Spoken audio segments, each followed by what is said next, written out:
हाय, हम लोग twelfth class के हिस्ट्री को कंटिन्यू कर रहे हैं। ट्वेल्थ क्लास के हिस्ट्री का ये चैप्टर नंबर 5 है और इस चैप्टर का नाम है through the eyes of traveller. यात्रियों के नज़रिए, मतलब यात्रियों के नज़रिए से जो है हम भारत को देखेंगे कि जो है ना, जो ट्रैवलर्स लोग आए इंडिया में, वो इंडिया को जो देखे और उसके बारे में जो लिखे, उन लोगों का क्या एक्सपीरियंस रहा इंडिया में, क्या क्या चीज़ सब देखे और उसके बारे में कैसे कैसे उनका एक्सपीरियंस रहा, इन सब चीज़ों को हम देखने की कोशिश करेंगे।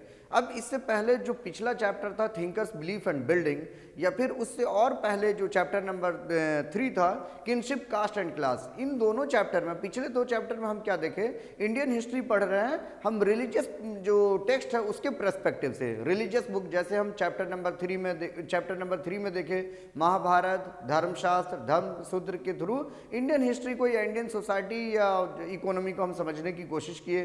फिर chapter number 4 thinkers belief and building में, उसमें हम लोग इंडियन हिस्ट्री को बुद्धिज्म और जैनिज्म धर्म के टेक्स्ट बुक त्रिपिटक और जो बाकी जितनी भी किताबें सब थी, दीपावामसा, महावामसा, इन सब किताबों से हम पढ़ने की कोशिश किए।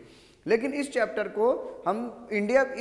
में हम लोग इंडिया को पढ़ने की या इंडिया के बारे में पढ़ने की कोशिश करेंगे ट्रैवलर्स के नज़रिए से। तो इस चैप्टर का हिंदी में नाम है यात्रियों के नज़रिए। मतलब बहुत सारे ट्रैवलर्स जो इंडिया आए, वो इंडिया में रुके, इंडिया में जो चीज़ सब एक्सपीरियंस किए, जो चीज़ देखे, जो एक्सपीरियंस किए, अपनी अपनी किताबों में लिखते हैं और उन सब किताबों के नज़रिए से, उन सब किताबों को पढ़ करके हम लोग इंडिया को देखने की कोशिश करेंगे कि इंडिया में उस ज़माने में क्या सब हो रहा था, कैसा सोशल सिस्टम था, इकोनॉमिक सिस्टम था, एग्रीगेरियन स्ट्रक्चर था, मार्केट कैसा था, इन सब चीज़ों को देखने की कोशिश करेंगे। ठीक है, तो देखिए हम लोग शुरू करते हैं।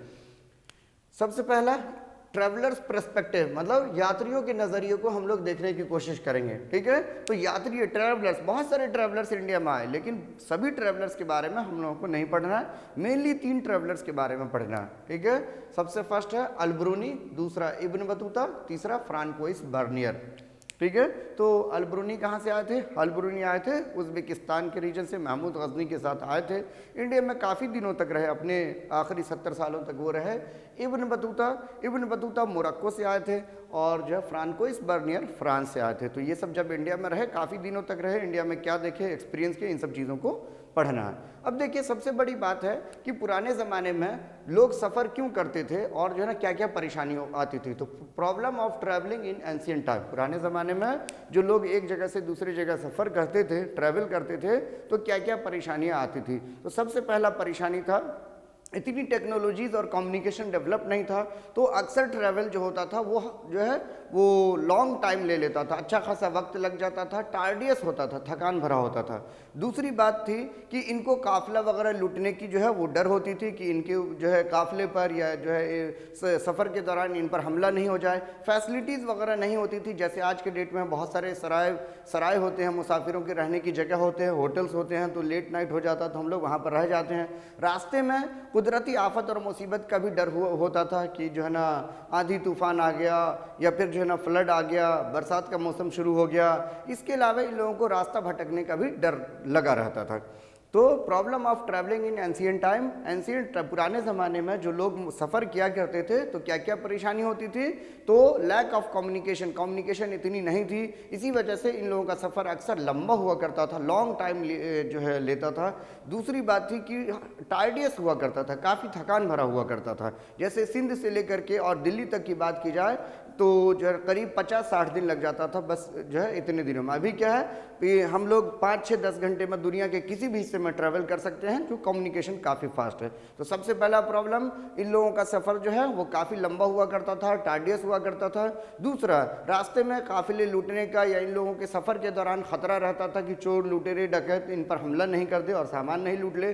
तीसरा, रास्ता नहीं भटक जाए। चौथा, लैक ऑफ फैसिलिटीज़ वगैरह नहीं होती थी, जैसे आज के डेट में लोग स्टे वगैरह कर जाते हैं या खाने पीने की जो है चीज़ें वगैरह होती है, और भी ये सब परेशानी। या फिर कुदरती आफत मुसीबत का भी डर होता था कि कहीं रास्ते में कोई आफत मुसीबत नहीं आ जाए, बारिश बरसात का मौसम शुरू हो गया, फ्लड आ गया या इस तरीके की बहुत सारी परेशानियाँ।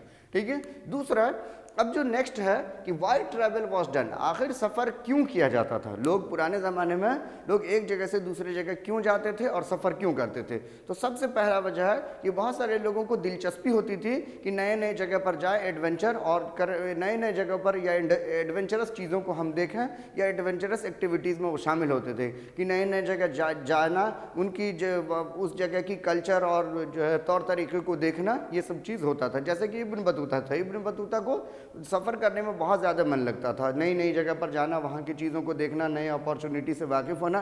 तो सबसे पहला था कि इंटरेस्ट। दूसरा, ट्रेड के पर्पज़ से भी लोग एक जगह से दूसरी जगह आया जाया करते थे कि एक जगह का सामान खरीद रहे हैं, दूसरी जगह जो है बेच रहे हैं। तीसरा, कुदरती आफत मुसीबत की वजह से, नेचुरल कैलेमिटीज़ या डिज़ास्टर की वजह से भी लोग एक जगह से दूसरी जगह मूव कर करके चले जाते थे।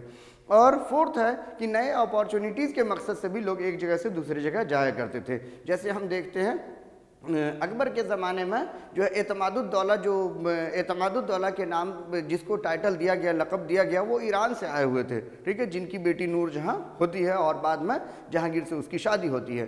तो बहुत सारे लोग अच्छे मौके की तलाश में भी आ जाया करते थे। जैसे यहाँ पे फ्रांकोइस बर्नियर भी इंडिया जो आया था वो अच्छे अपॉर्चुनिटीज़ की तलाश में आया था। दारा शिकोह का ये जो फिजिशियन था, पर्सनल डॉक्टर था। तो कहीं ना कहीं लोग जो दूसरे जगह, एक जगह से दूसरी जगह अच्छे मौके की तलाश में जाते थे। जैसे बहुत सारे लोग एक जगह से दूसरी जगह, एक शहर से दूसरे शहर अच्छी नौकरियों की तलाश में, अच्छे मौके की तलाश में जाते हैं।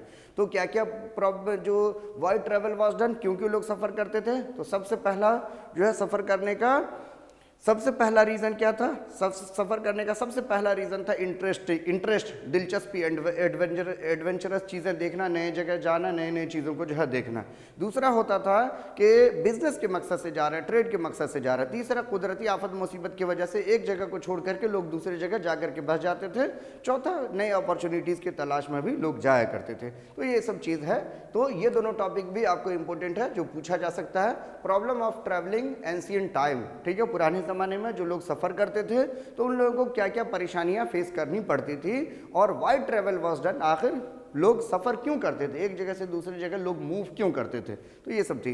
अब हम लोगों को एक एक करके अलबरूनी के बारे में, इब्न बतूता के बारे में, फ्रांकोइस बर्नियर के बारे में, तीनों के बारे में पढ़ना है, ठीक है। और जो है उसके बाद जो जब तीनों के बारे में पढ़ लेंगे तो ये चैप्टर ही ख़त्म हो जाएगा। तो 3 ट्रैवलर्स के बारे में ही पढ़ना हम लोगों को, ठीक है। तो सबसे पहला ट्रैवलर्स है हमारा अलबरूनी। अलबरूनी की पैदाइश कहाँ होती है, ख्वारिज़्म में होती है, और ये ख्वारिज़्म कहाँ, उज़्बेकिस्तान में है, ठीक है। ख्वारिज़्म में ये पढ़े थे, काफ़ी पढ़े लिखे थे, अर्ली एजुकेशन वगैरह सब हासिल किए थे। लेकिन महमूद गज़नी जो कि गज़नी का रूलर हुआ करता था, तो जब ख्वारिज़्म पर इन्वेजन करता है तो वहाँ पे बहुत सारे जितने भी पढ़े लिखे स्कॉलर, पोइट्स, राइटर्स, ये सब जितने भी लोग होते हैं उस सबको बंधक बना करके ले आता है गज़नी में, ठीक है। उसी दौरान जो है ये इसको भी जो है अलबरूनी को भी बंधक बना करके ले आया था, और अलबरूनी को वो नौकरी पर रखा था अपने, जो है वो बाद में उसको अपने यहाँ, ठीक है, अपनी हुकूमत में नौकरी पर रख लिया। अब हम लोगों को पता है कि महमूद गज़नी 1001 से लेकर के 1027 तक, 1001 से लेकर के 1027 के बीच, ठीक है, इंडिया में 17 बार इन्वेजन किया था। तो इन सब इन्वेजन के दौरान इन सब इन्वेजन के दौरान अलबरूनी भी उसके साथ था। वो इंडिया में आया और इंडिया में ही रह गया, और आखिरी जो है अपने जो है 70 सालों तक वो इंडिया में ही रहा। तो इंडिया में बहुत सारी चीज़ें वो देखता है और उसके बारे में वो अपनी किताबों में लिखता है, ठीक है, हिस्टोरियन था। तो देखिए, महमूद गज़नी अटैक द ख्वारिज़्म, महमूद गज़नी ख्वारिज़्म पर हमला किया, और उस दौरान बहुत सारे स्कॉलर, पोइट्स, बहुत सारे पढ़े लिखे लोगों को वो लेकर के आ गया था गज़नी, और मैं इसको अलबरूनी को बाद में नौकरी पर भी रखा। Came to India, Alberuni came to India with the Mahmud Ghazni. Alberuni किसके साथ इंडिया आया था, महमूद गज़नी के साथ आया था। ये सब याद रखना, क्योंकि आप लोग को एंट्रेंस और कंपटीशन के नज़रिए से भी अलबरूनी बहुत इंपॉर्टेंट है। और ये तीनों राइटर्स जो है, ये जो तीनों ट्रैवलर्स हैं वो इंपॉर्टेंट है आप लोगों को। तो came to India with the Mahmud Ghazni, ये अलबरूनी किसके साथ आया था, महमूद गज़नी के साथ आया था, ठीक है। Remained 70 years of his life, अपना आखिरी 70 साल वो इंडिया में ही रहा, ठीक है। इसकी किताब का क्या नाम है, किताबुल हिंद और तहकीक हिंद, ये किताब का नाम है, ये याद रखना, किताबुल हिंद और तहकीक हिंद किसकी किताब का नाम है, ठीक है, अलबरूनी की किताब का नाम है। अलबरूनी जो इंडिया में था, तो इंडिया में, ठीक है, जो भी चीज़ें सब देखा, ठीक, अपने नज़र से उस सब के बारे में अपनी किताबों में वो लिखता है। अब देखिए, किताबुल हिंद के बारे में आपको पूछा जा सकता है, किताबुल हिंद की जो है राइटिंग पैटर्न के बारे में, कंटेंट के बारे में, ऑथर के बारे में, तो याद रखना है किताबुल हिंद का ऑथर कौन है, ठीक है, अलबरूनी है, ठीक है। राइटिंग स्टाइल इसका क्या है, तो ये जो बुक्स है वो कंप्लीट 80 चैप्टर्स में डिवाइडेड है। हर एक चैप्टर जो सिंपल और लूसिड मतलब सिंपल लैंग्वेज में लिखा गया है, साफ साफ जो है वो लिखा गया है। जो भी चीज़ें लिखी गई है वो सिंपल और लूसिड वे में, एकदम सिंपल और साफ वे में कि कोई भी आदमी समझ सकता है, ठीक है। लेकिन ये 80 चैप्टर्स है और हर एक चैप्टर जो शुरू होता है वो कोई ना कोई क्वेश्चन से शुरू होता है, ठीक है। मतलब चैप्टर शुरू होने से पहले कुछ क्वेश्चन कहा गया है और उस क्वेश्चन को के बाद का फिर जो है उसमें जवाब दिया गया है। इसके बाद जो है वो इसमें कंपैरिजन भी किया गया है। इस बुक में कंपैरिजन किया गया, इंडिया में जो भी चीज़ देखा उसको कहाँ से, दुनिया के दूसरे हिस्से में जो सब चीज़ें प्रैक्टिस की जाती थी उन सब जगहों से जो है कंपैरिजन भी किया गया। तो ये बुक के राइटिंग पैटर्न के बारे में। राइटिंग स्टाइल क्या है, टोटल बुक जो है 80 चैप्टर में डिवाइडेड है। इसके बाद हर एक चैप्टर जो शुरू होता है एक अच्छे क्वेश्चन से शुरू होता है कि ऊपर कोई क्वेश्चन पूछा गया है और उस क्वेश्चन का नीचे जो है एक्सप्लेनेशन दिया गया है, मतलब उन चीज़ों पर जो है वो आगे एक्सप्लेन किया गया है। हर एक चीज़ जो है सिंपल और ल्यूसिड वे में लिखा गया है और आखिर में वो कंपेरिजन करता है, इंडिया में जो देखता है वो दुनिया के दूसरे हिस्से में, दुनिया के किसी हिस्से में इस तरीके की कोई चीज़ें अगर परफॉर्म की जाती हैं, प्रैक्टिस की जाती है तो वहाँ से इसका कंपेरिजन भी किया गया।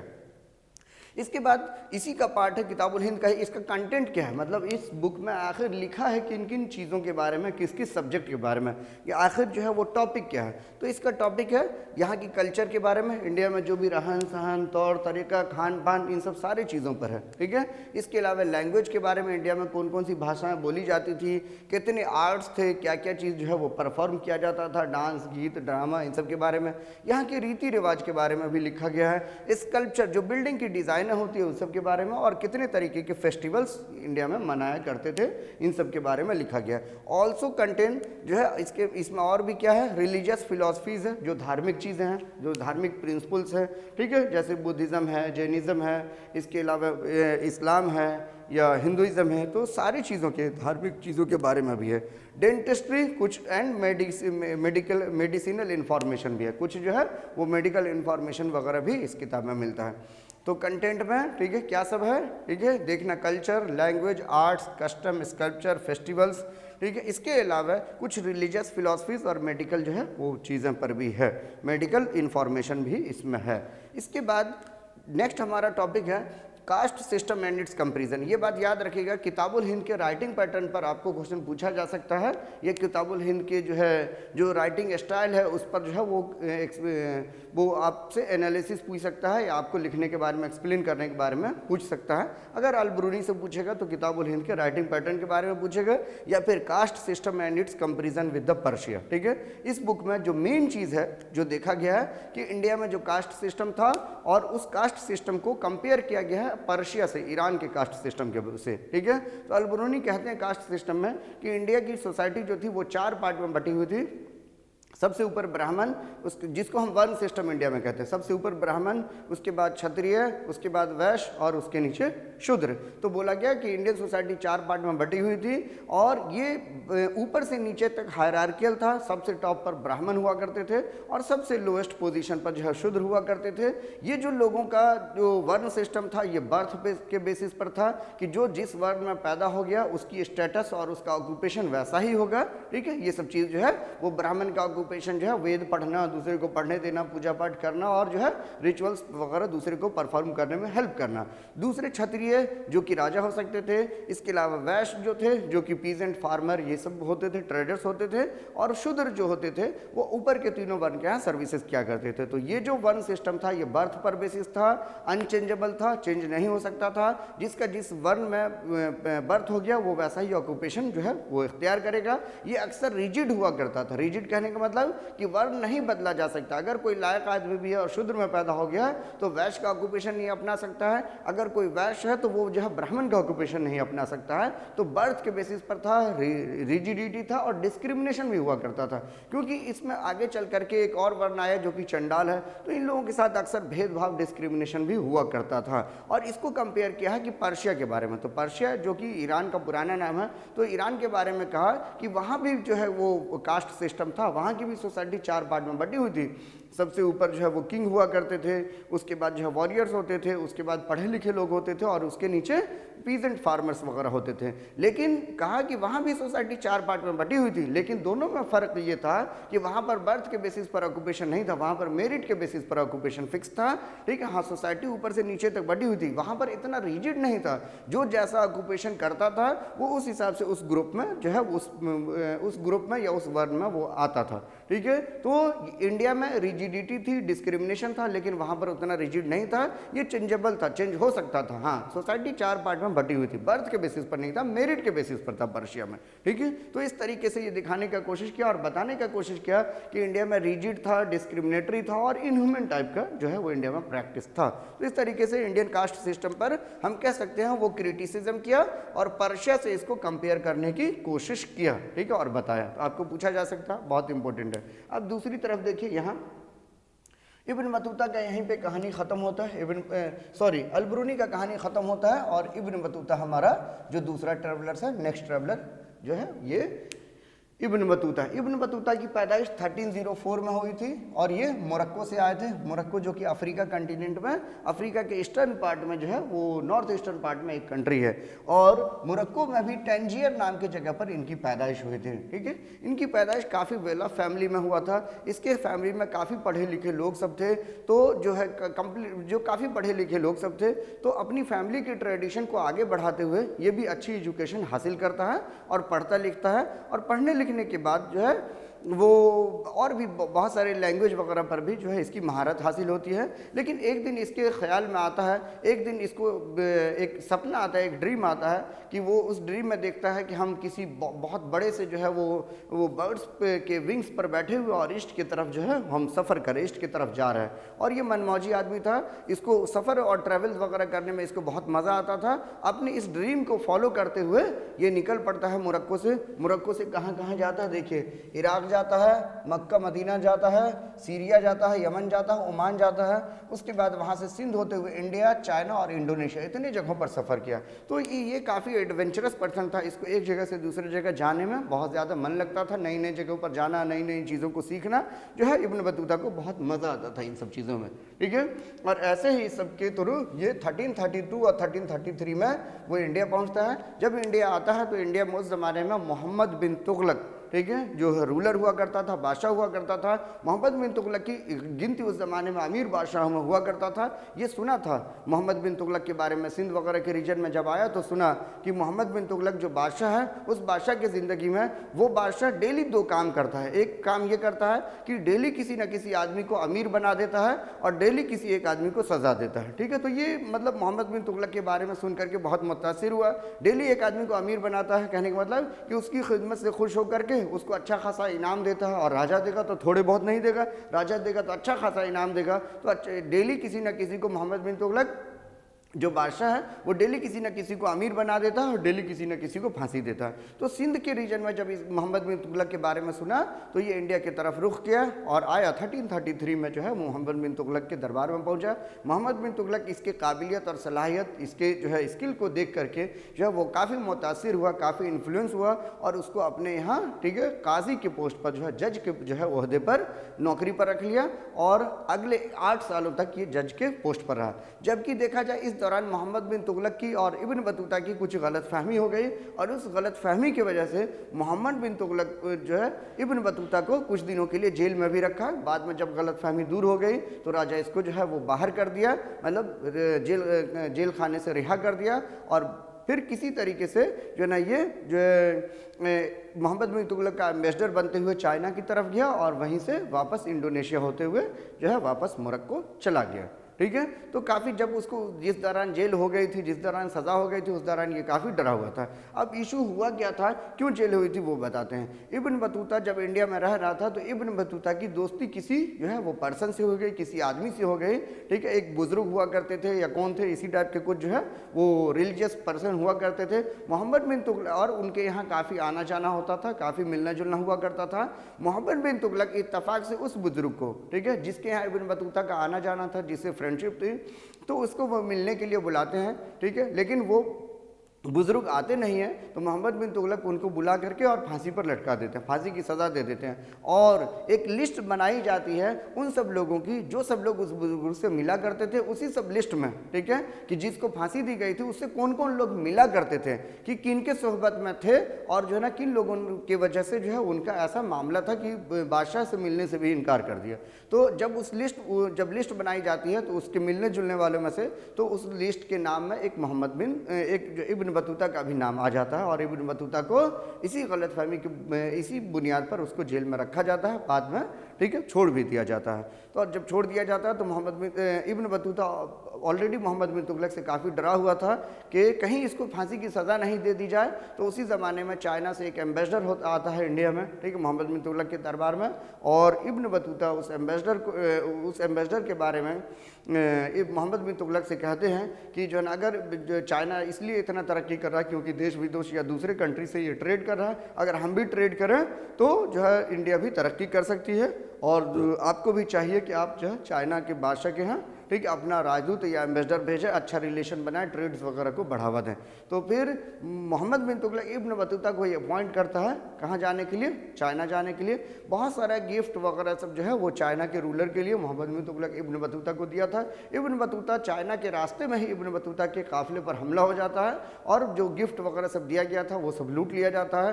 फिर जो है वो वापस इंडिया नहीं आ पाता है मोहम्मद बिन तुगलक के डर से, और वापस चाइना से इंडोनेशिया जाता है, इंडोनेशिया से मोरक्को चला जाता है। तो इस तरीके से इब्न बतूता की कहानी है। तो मोहम्मद बिन तुगलक के दरबार में आया था, रिटर्न इन 1347, 1333 में आया था, और 1347 में वो फिर मोरक्को रिटर्न कर गया, चला गया।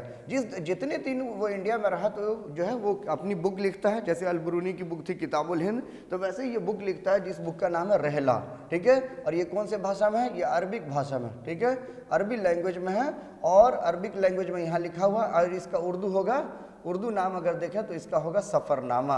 तो इब्न बतूता जो सफ़र में जो भी चीज़ें देखा वो अपनी किताबों में वो लिखते हैं, ठीक है। अब क्या किन किन चीज़ों के बारे में तज़किरा करते हैं, इंडिया में जो सब चीज़ देखे थे, तो यहाँ के शहरों के बारे में, सिटीज़ के बारे में, एग्रीकल्चर के बारे में, कोकोनट ट्री के बारे में, कोकोनट, ठीक है, इंडिया में कोकोनट ट्री देखा तो उसको जो है वो पहली बार देखा, तो उसके बारे में वो एकदम अजीब तरीके से एक्सप्लेन करते हैं। बीटल लीव्स के बारे में, ठीक है, पान की पत्तियों के बारे में, स्लेवरी के बारे में, गुलामी और पोस्टल सिस्टम, इन सब चीज़ों के बारे में वो बयान करते हैं, वो लिखते हैं। इंडियन शहरों के बारे में डिस्कशन करते हुए वो कहते हैं कि इंडिया की जो शहरें हुआ करती थी वो काफ़ी पॉपुलस हुआ करता था, मतलब डेंसली पॉपुलेटेड हुआ करता था।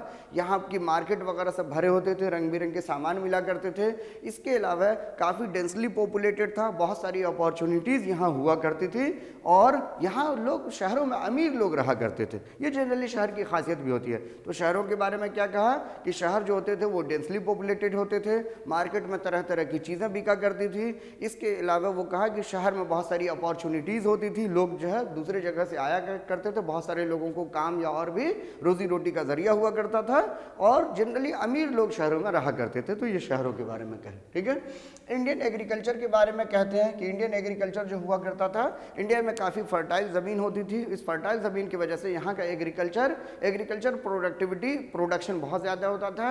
सीज़न में लोग 2 फसल यहाँ ग्रो किया करते थे, ठीक है, जो जैसे हम रबी और खरीफ क्रॉप कहते हैं। तो जैसे साल में 2 क्रॉप ग्रो की जाती है, बरसात के रेनी सीजन में रेनी क्रॉप्स, और फिर विंटर सीजन में विंटर की क्रॉप। तो लोग 2 क्रॉप्स ग्रो किया करते थे। एग्रीकल्चर प्रोडक्टिविटी यूरोप के कंपेरिजन में इंडिया में बहुत ज़्यादा हुआ करता था। इन सब चीज़ों के बारे में, एग्रीकल्चर के बारे में ये कहते हैं। इसके बाद कोकोनट ट्री के बारे में ये अजीब व गरीब तरीके से एक्सप्लेन करने की कोशिश करते हैं। कोकोनट ट्री, इब्न बतूता ऐसा लगता है उसके एक्सप्लेनेशन से, इससे पहले इब्न बतूता कोकोनट ट्री को देखा ही नहीं था। तो कोकोनट ट्री के बारे में कहते हैं कि एक ट्री हुआ करता था जो पाल्म के जैसा होता था, खजूर के पेड़ के जैसा हुआ करता था, और उसका फल बड़ा बड़ा होता था, वो इंसान के खोपड़ी के जैसा हुआ करता था। नारियल के बारे में कहते हैं कोकोनट के बारे में, ठीक है, जो कि ऊपर से एकदम ह्यूमन स्कल के जैसे इंसान का खोपड़ी टाइट होता, तो ऊपर से बहुत ज़्यादा जो है वो टाइट था, और अंदर जैसे इंसान की इस खोपड़ी के नीचे जो है वो ब्रेन है, जो गुद्दा है, वो एकदम सॉफ्ट हुआ करता था। तो कहता है कि वैसे ऊपर से टाइट होता था और अंदर से सॉफ्ट हुआ करता था, और उसको छीलने पर जो है उस जैसे इंसान के सिर में जो है वो बाल है, ठीक है, हेयर है, वैसे उसके रेशे होते थे। और उसके बारे में कहता है कि उसका बहुत अलग अलग तरीके से इस्तेमाल होता था। उसके ऊपर के रेशे से जो है रस्सियाँ वगैरह, रोप्स वगैरह बनाई जाती थी, उसमें के उसके पानी को पिया भी जाता था, और उसके अंदर जो खाने वाली चीज़ें भी होती थी जो मलाई लोग खाते थे। इस तरीके से कोकोनट ट्री के बारे में वो एक्सप्लेन करते हैं। और शायद इन सब चीज़ों से ऐसा लगता है कि वो पहले कोकोनट ट्री के बारे में नहीं जानता था या पहले कभी नहीं देखा था, तो ऐसा कहा जाता कोकोनट ट्री के बारे में। ठीक है, इसके अलावा बीटल लीव्स के बारे में क्या कहते हैं? बीटल लीव्स के बारे में जो है ये इब्न बतूता कहते हैं कि एक जो है वो प्लांट होता था, जो प्लांट क्रीपर्स टाइप्स का होता था, और उस प्लांट में किसी तरीके की फ्रूट्स या फ्लावर्स नहीं होती थी, उसकी पत्तियां होती थी। और यहाँ लोग उसके पत्तियों को जो है वो पान की पत्तियों को, बीटल लीव्स को, बीटल लीव्स के बारे में कहते हैं कि उसके पत्तियों को, लीव्स को लोग अजीब व गरीब तरीके से इस्तेमाल करते थे, स्ट्रेंज तरीके से इस्तेमाल करते थे। वो स्ट्रेंज तरीका क्या था कि उसके पत्तियों पर जो है बीटल नट्स, जिसको कसेली वगैरह कहते हैं, ये सब लगा करके और जो है उसको मोड़ करके और मुंह में रख लिया करते थे। खाने के बाद मुंह खून के जैसा लाल हो जाया करता था, और बाद में उसको जो है थोड़ी देर बाद उसको थूक दिया करते थे, स्पिट कर दिया करते थे। तो ये ऐसा लगता है इसके एक्सप्लेनेशन से शायद वो पान के पत्तियों के बारे में भी नहीं जानता था, या जो इंडिया लोग उस जमाने में पान खाते थे उसके बारे में भी ये वाकिफ नहीं था, नहीं जानता था। इसके बाद स्लेवरी के बारे में वो कहते हैं, स्लेवरी के बारे में कहते हैं कि स्लेवरी इंडिया में उस ज़माने में प्री डोमिनेंट था, मतलब बहुत जो है वो ज़्यादा तादाद में वो प्रैक्टिस किया जाता था। बोलते हैं कि मार्केट में जैसे सामान और भी सामान बिका करता है, वैसे ही मार्केट में स्लेव की खरीद और बिक्री हुआ करता था। ठीक है, मतलब मार्केट में गुलाम जो है वो ख़रीदा और बेचा जाता था। ऑलमोस्ट सभी लोगों के पास जो है वो गुलाम दिख जाता था। गुलाम जो है वो दो तरीके का होता था, मेल और फीमेल दोनों होता था।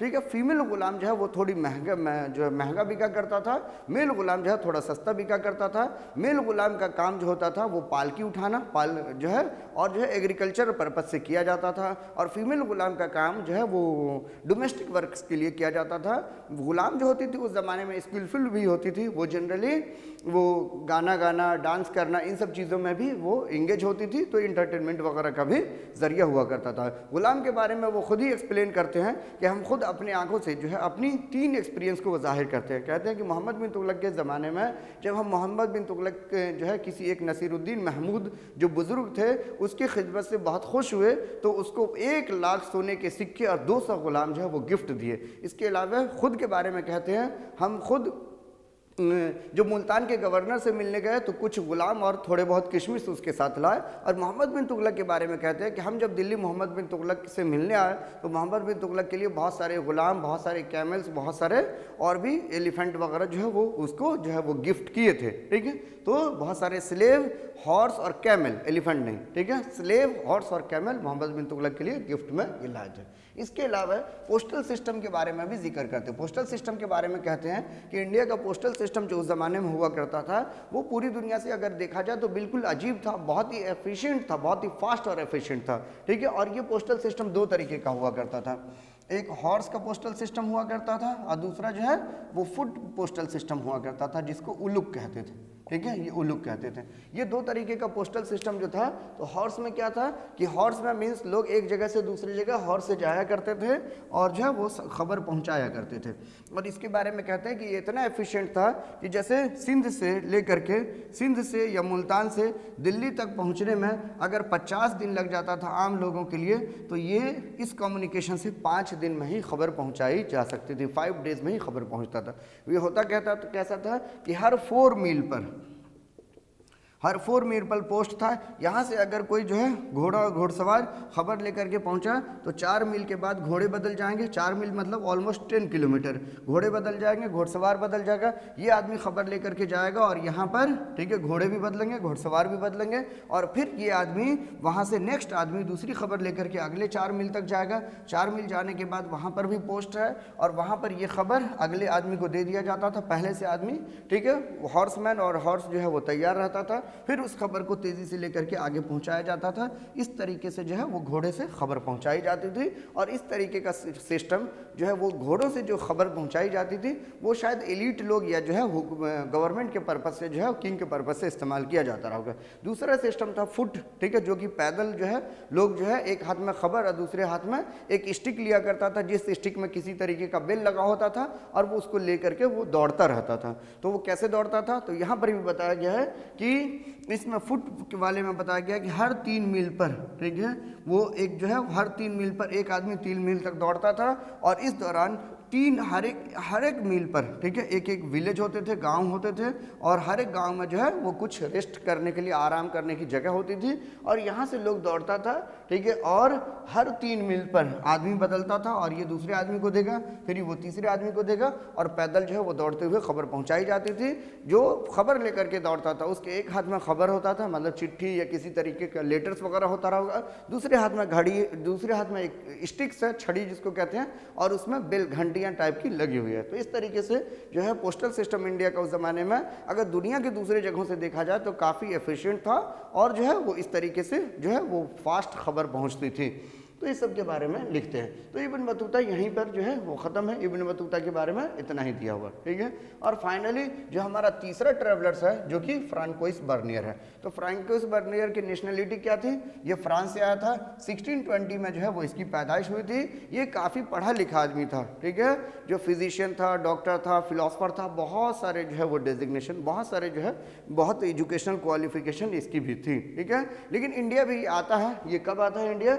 इंडिया आता है 1656 में, और जो अच्छे अपॉर्चुनिटीज़ की तलाश में आता है, और दारा शिकोह इसको अपना पर्सनल फिजिशियन या डॉक्टर के तौर पर जो है वो अपॉइंट करता है। दारा शिकोह शाहजहाँ का बड़ा बेटा हुआ करता था, और औरंगजेब के बादशाह बनने से पहले ये दिल्ली का जो है वो दिल्ली का बादशाह हुआ करता था, जो कि इनके फादर ही इनको अपॉइंट किए थे, ठीक है।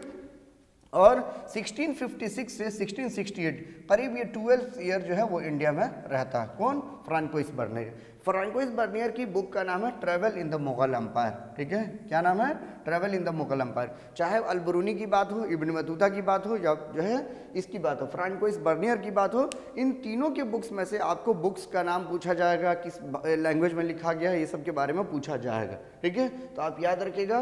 तो फ्रांकोइस बर्नियर की बुक का क्या नाम है? Travel in the Mughal empire. Mughal empire में जो ये सफ़र किया, ट्रैवल किया, तो उस दौरान ये क्या सब देखा। तो सबसे पहला जो भी चीज़ वो देखा, ठीक है, तो वो क्रिटिसिज्म किया और क्रिटिक्स के नज़रिए से देखा। इंडिया में जो देखा उसका वो कंपेयर करता है यूरोप में जो देखता है, और इंडिया के चीज़ों को वो लो दिखाने की कोशिश करता है, और यूरोप में जो सिस्टम सब था उसको वो हाई दिखाने की कोशिश करता है।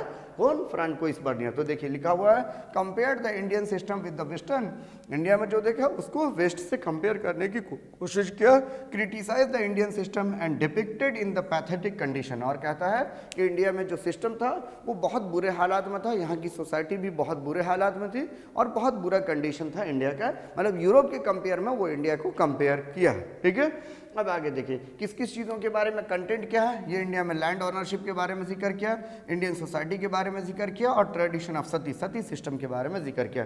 तो लैंड ऑनरशिप के बारे में कहता है कि इंडिया में जो लैंड ऑनरशिप होता था वो स्टेट का ऑनरशिप होता था, मतलब सारी ज़मीन किंग्स का हुआ करता था।